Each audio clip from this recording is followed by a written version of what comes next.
think it's fair to say that millions marched in this last No Kings protest across the world. It was actually worldwide, with over 2,700 major cities in the United States participating on it on October 18, 2025. And what you saw, and what I think is beautiful about the protest, and I call any sort of rebellion, revolution that is organized, it's a beautiful thing to me to see that sort of organization, people coming together. The massive No Kings protest that swept across all 50 states and Washington, D.C. Yesterday, organizers say that nearly 7 million people attended events to protest what they called President Trump's authoritarian power grabs.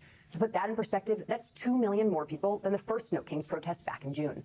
People of all ages and backgrounds came out sporting costumes, waving homemade protest signs. Some of the biggest crowds were seen in Chicago, New York, L.A., D.C., and Boston.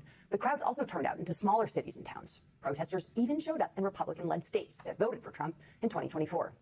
But no matter where they were from, they all had one unifying message: America is no place for kings. And understand that everybody at this protest do not agree on everything. There's people who are staunch Democrats, and they're here to support the Democratic Party as a solution to what they're protesting against in the Trump administration. And then there's those like me who want no part of the Democratic Party or the Republican Party, but I'm here to protest the concept of dictatorship and authoritarianism.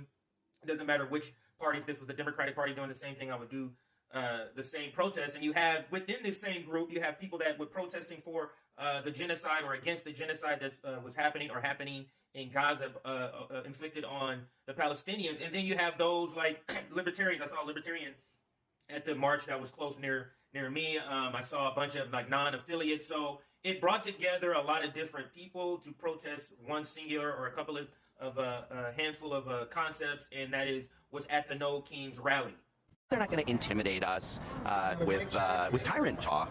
We are out here to stand up for this democracy. We do not cower to the fascism and the threats that are coming from D.C. That's what they want us to do, and they will only be successful in that if we remain silent. We are standing up for those who are scared to come out. We're standing for those who believe in democracy. And it's beautiful to see all these people here.